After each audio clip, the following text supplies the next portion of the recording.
You can know hundreds of English words, understand movies, even pass exams, and still make one tiny mistake that tells everyone almost immediately that English is not your first language.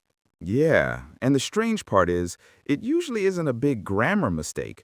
It's often something small, something automatic, something that feels correct in your head, but sounds just a little off in real conversation. And that's exactly why this topic matters so much, because a lot of English learners are not struggling with the obvious stuff anymore. They're struggling with the hidden stuff, the little habits that give them away. The habits that aren't always wrong enough to stop communication, but are noticeable enough to change how natural you sound. So today, we're getting into that, the common mistake that gives you away, why it happens, and how to start sounding more natural without trying to become some kind of perfect robot. And while you're listening, if you enjoy these real conversations, subscribe to Say It Real. Give this episode a like and hit the notification bell so you don't miss the next one. Because honestly, these are the kinds of small changes that can make a huge difference. And I think what makes this especially frustrating is that learners often don't even know they're doing it. Exactly. You can spend years studying English and still have one or two habits that stay with you because nobody ever points them out. Or worse, people understand you so they never correct you, and the habit just becomes part of how you speak. Right. So before we get into examples, let's make one thing clear. Giving you away does not mean something is wrong with you. Not at all. Having an accent is normal. Sounding international is normal. Making little mistakes is normal. This isn't about shame, it's about awareness. Yes, because a lot of people hear this topic and think, oh no, I have to erase who I am. And no, that's not the goal. The goal is just to notice the patterns that make your English sound translated instead of lived in. That's such a good way to put it. Translated instead of lived in. Yeah, because sometimes a sentence is technically understandable, but it feels like it came from another language wearing an English costume. That is painfully accurate. You know what I mean, though. I do. And one of the biggest mistakes, maybe the most common one, is using English that is grammatically possible but emotionally unnatural. That's interesting, because people usually expect us to say something like verb tense, prepositions, or pronunciation. Those matter too, but one thing that instantly gives learners away is when they build sentences that sound too direct, too formal, too literal, or too stiff for the moment. In other words, the mistake is not always in the grammar, the mistake is in the feel. And that feel is hard to teach because textbooks can show structure, but real conversation depends on tone, rhythm, social context, and tiny choices native speakers make without even noticing. So let's break that down. What does that sound like in real life? Okay, let's start with a classic one. Someone asks, "Do you want to come with us?" And the learner says, "No, I do not want." Grammatically understandable. Totally understandable. But in natural conversation, I do not want sounds heavy. It sounds sharper than most people intend. A native speaker will probably say, I don't think so, or I'm okay, or maybe next time, or I don't really feel like it. Exactly. The learner's version is not incorrect in a textbook way, but it feels too absolute, too stripped down, too literal. And that can happen because in many languages, a direct sentence like that is normal. It doesn't sound rude, it just sounds clear. Yes, and that's where so many misunderstandings happen. Learners think, but I used the right words. And they did, but they didn't always use the socially expected shape of the sentence. The socially expected shape, I like that. Because real fluency isn't just about what a sentence means, it's also about how it lands. How it lands, that's everything. Here's another one. Imagine someone says, your haircut looks great. And the learner replies, yes, I know, Oh, wow. which sounds very confident. Very confident. Maybe too confident. But again, maybe in that person's language, accepting a compliment directly is totally normal. In English, especially casual English, people often soften it. They say, thanks, or that's sweet of you, or I just got it done, or Oh, thank you. I wasn't sure about it. So the issue is not the literal meaning, it's the social music around the meaning. Yes, the social music. That's exactly it.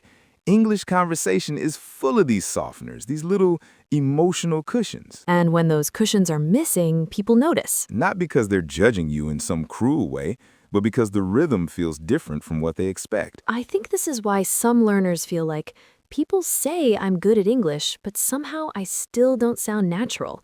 This is often the reason. Right, because they may have strong vocabulary, good listening, maybe even solid grammar, but their sentence choices still sound transferred from their first language. Let's talk about another common pattern: overusing formal language in casual situations. Oh, absolutely. That one gives people away fast. For example, instead of saying, "Can you help me for a second?"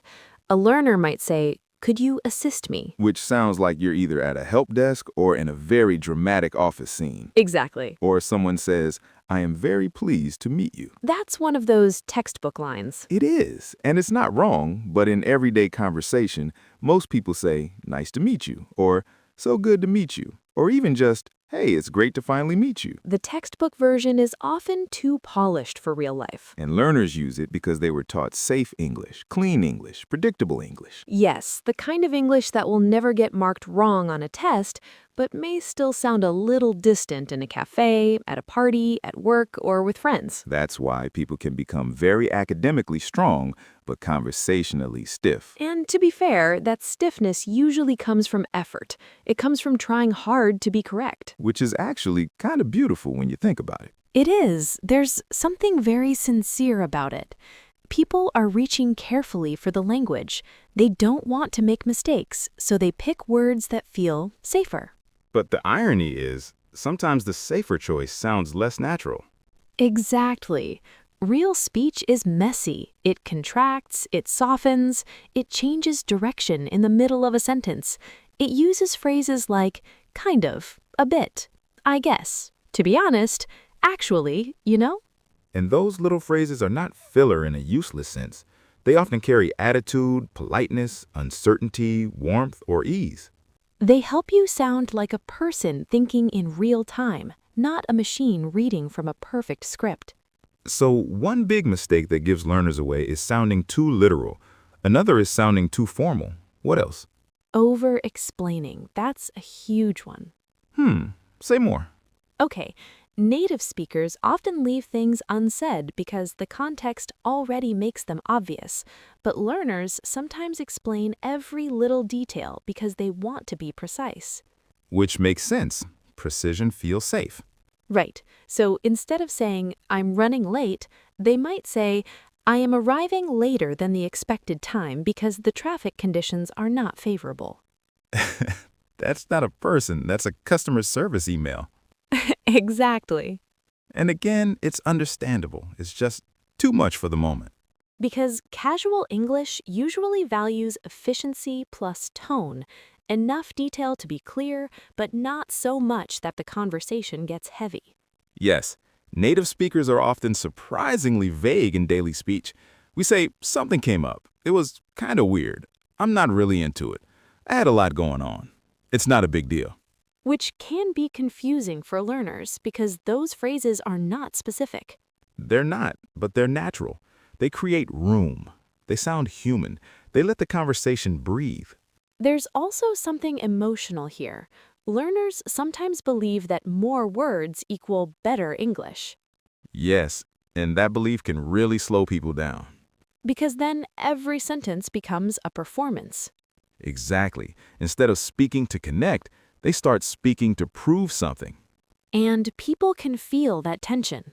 They can, not in a mean way, but they can feel when someone is carrying the weight of every single sentence.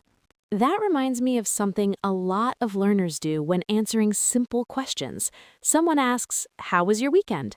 And instead of, "Pretty good, I just rested," they say, "My weekend was very good because I had the opportunity to relax at home and recover from the stressful activities of the week."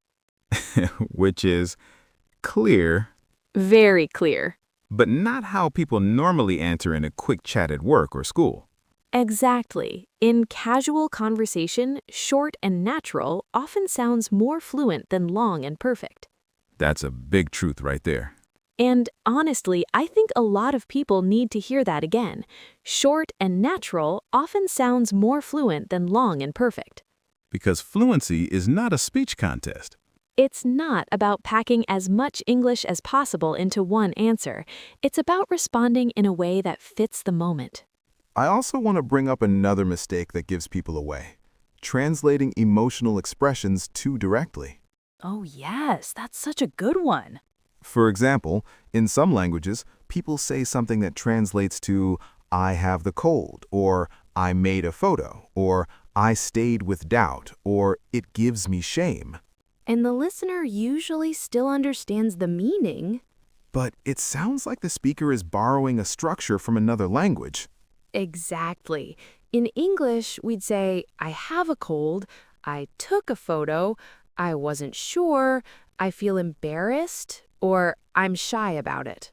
This happens a lot with feelings because emotions are expressed differently across languages. And emotional language is where fluency gets really personal, because you're not just translating information, you're translating your inner life.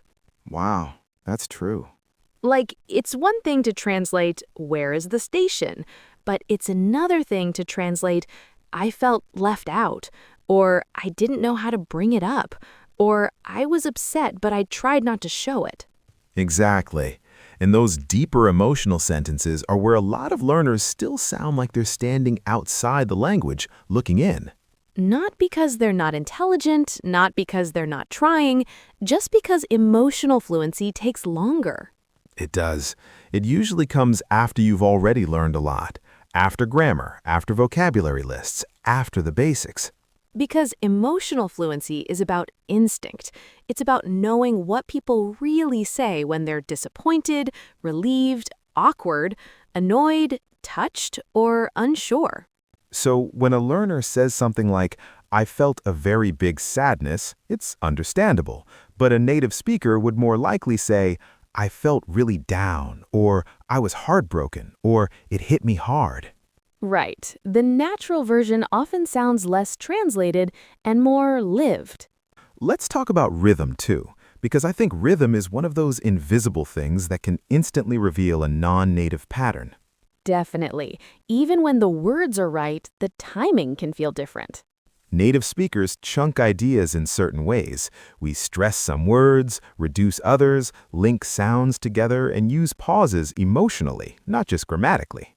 So a learner might say a sentence word by word, very evenly, with full pronunciation on every single part. Which often sounds careful, but not conversational. Exactly. For example, I would like to go to the store with you, versus I'd like to go to the store with you. Same message, totally different feeling. One sounds like someone assembling language piece by piece. The other sounds like someone moving through it naturally. And to be fair, rhythm is hard, really hard. It is, because rhythm lives in your body. It's not just knowledge, it's muscle memory. It's hearing patterns again and again until they become automatic. Which is why people can know exactly what they want to say, but still sound uncertain when they say it.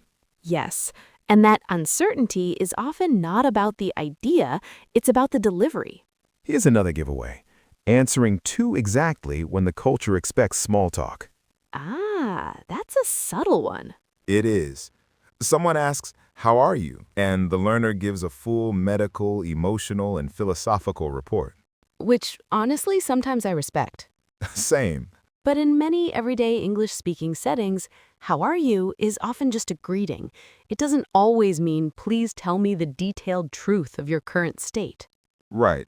A natural answer might be, "Good, thanks. You?" Or "Pretty good," or "Not bad," even if life is a little messy. Unless, of course, it's a close friend or a serious moment. Exactly. Context matters, always. And that's the bigger pattern here, isn't it? The mistake that gives you away is often not a single grammar problem. It's missing the emotional context of the interaction. Yes, knowing the words but not the social temperature. That phrase is so good, the social temperature.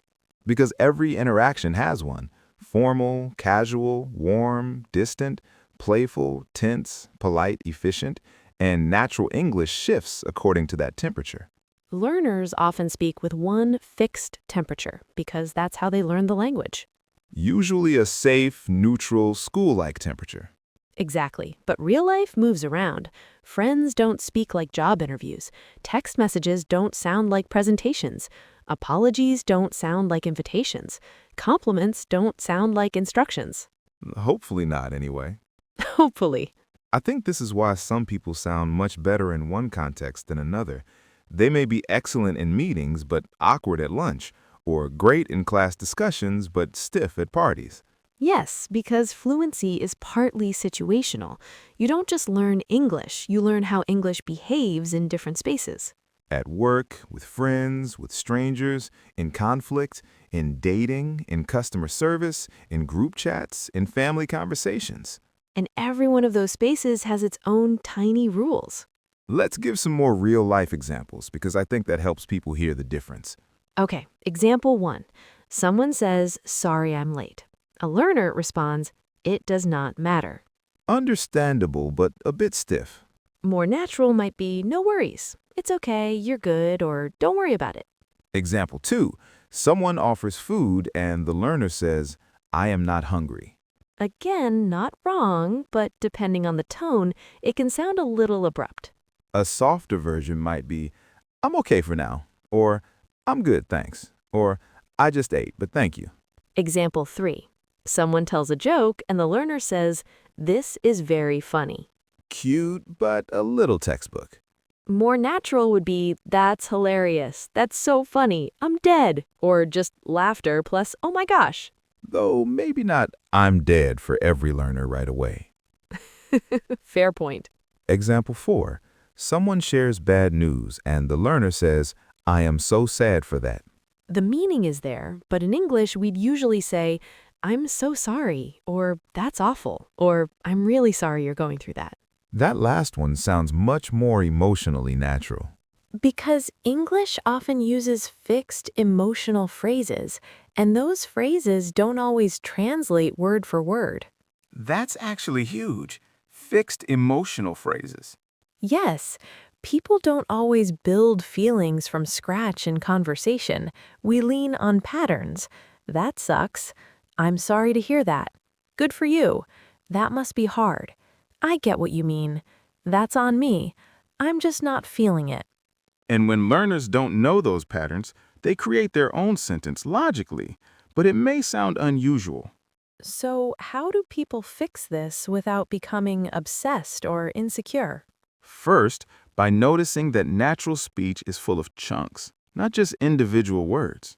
Yes, learn phrases, not only vocabulary, not just embarrassed, but "I was kind of embarrassed," not just tired, but "I'm exhausted," "I'm wiped," "I'm running on no sleep." Not just angry, but that really got to me. I was pretty annoyed. I was upset about it. I'm still not over it.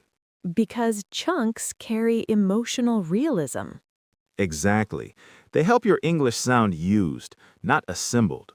Another thing is listening for what people do, not just what they say.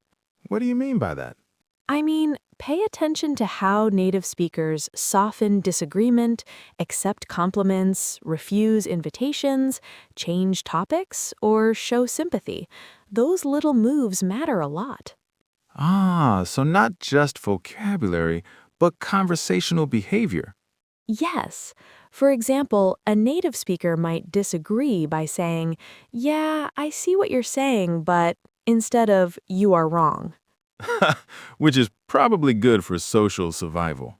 Very good for social survival. Or they might refuse an invitation by saying, I'd love to, but I've got an early morning, instead of just, no, I cannot. The message is the same, but the relationship feels different. Exactly. And that relationship layer is where naturalness lives. I also think learners can improve a lot by recording themselves. Ugh, people hate hearing that. I know, nobody enjoys listening to their own voice. But it works because you start noticing things you never hear while you're speaking in the moment. Like what? Like sounding too formal, pausing in unnatural places, overusing certain phrases, translating directly, or making every sentence heavier than it needs to be. You can also compare yourself to natural conversational audio, not to judge yourself, but to notice patterns. Yes, ask, how would a relaxed speaker say this, not how can I sound perfect? That mindset shift matters so much. It really does, because perfection is stiff, connection is flexible. Say that again. Perfection is stiff, connection is flexible. That should be on a wall somewhere. Maybe. But really, when learners focus too much on never making mistakes, they often become less natural. Because they stop reacting and start calculating.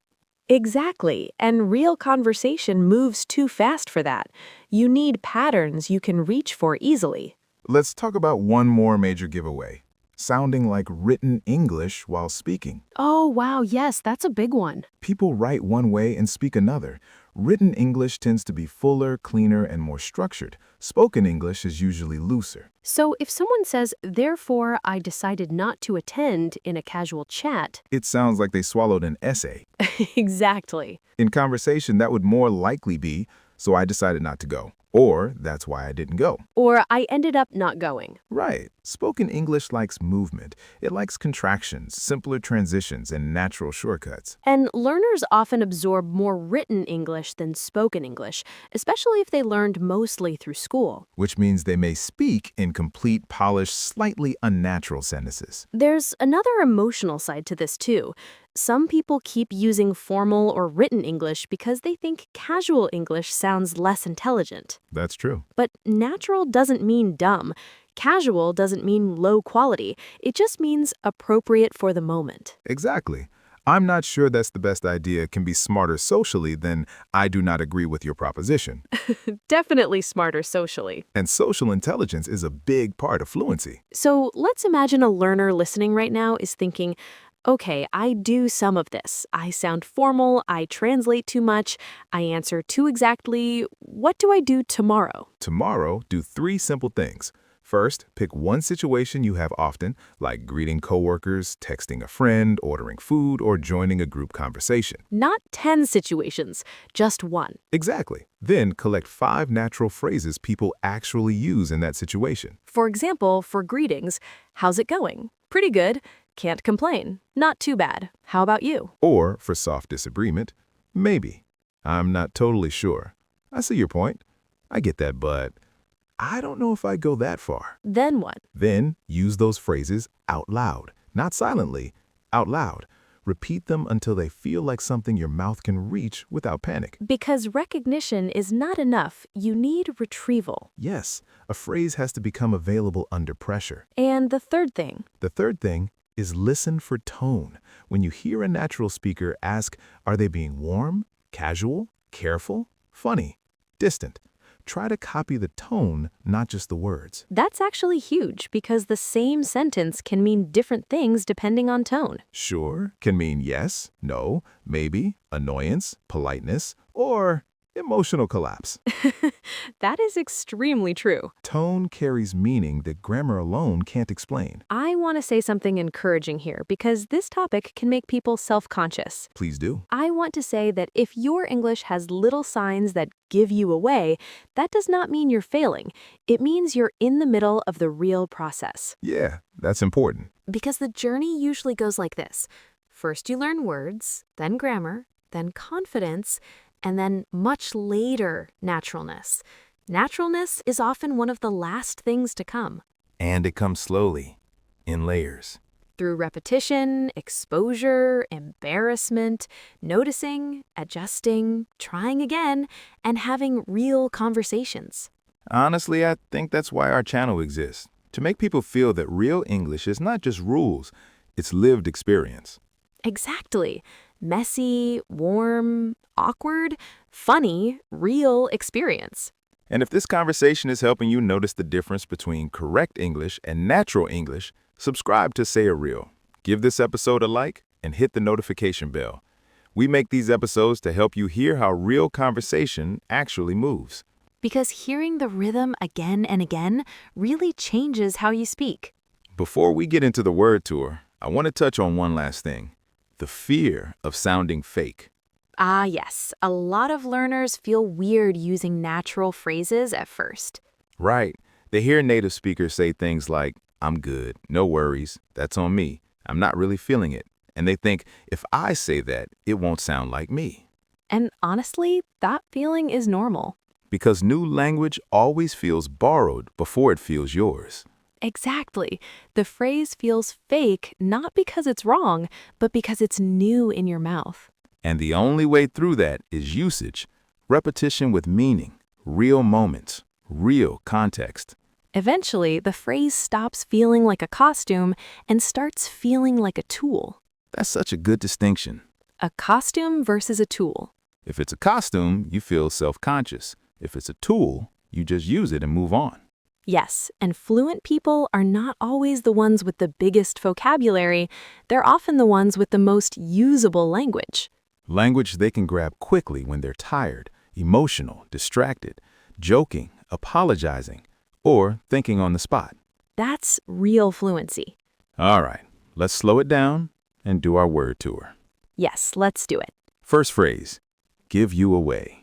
This means reveal something about you, often something you didn't mean to reveal. Like, his accent didn't bother anyone, but the way he answered too formally gave him away as a non-native speaker. Or, I tried to act calm, but my face gave me away. Good. Next phrase, sound off. If something sounds off, it sounds a little strange, a little unnatural, not quite right. Example, the sentence was grammatically correct, but it sounded off in casual conversation. Nice. Next one, soften.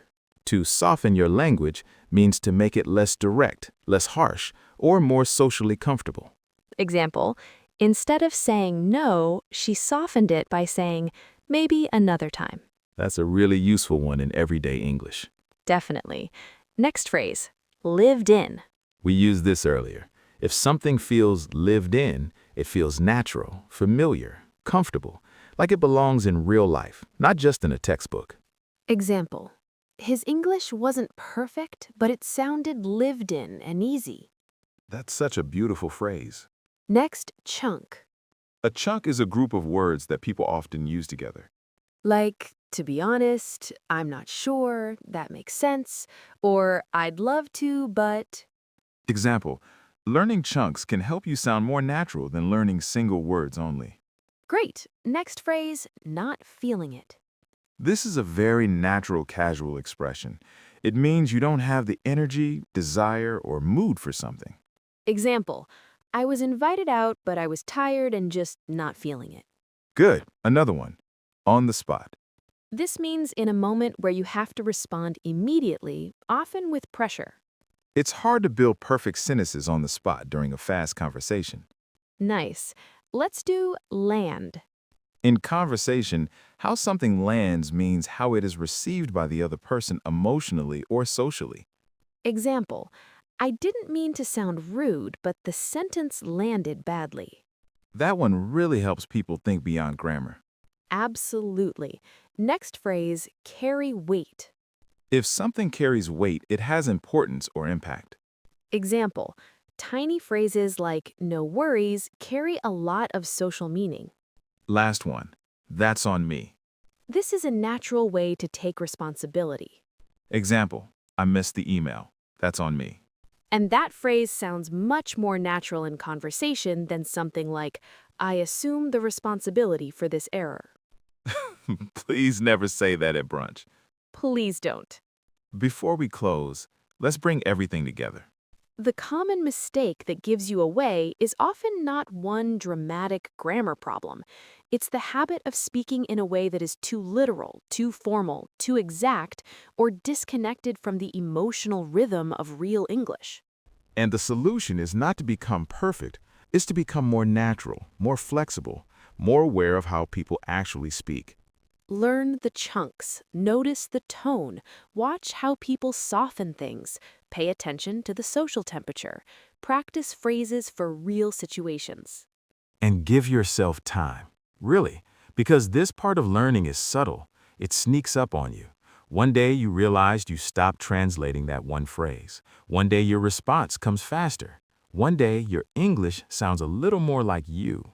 Not a copied version of someone else, not a textbook character. You. And honestly, that's the goal. Not perfect English, real English. English you can live in. That's beautiful. It's true, though. It is. And to everyone listening, keep going. The small, awkward moments, the little corrections, the weird sentence you wish you could take back, all of that is part of building something real. Fluency starts with real conversations. If this episode helped you hear English in a more natural way, subscribe to Say It Real. Give us a like and hit the notification bell so you can keep learning with us through real, expressive conversations. We'll be back soon with another one. See you next time. See you next time.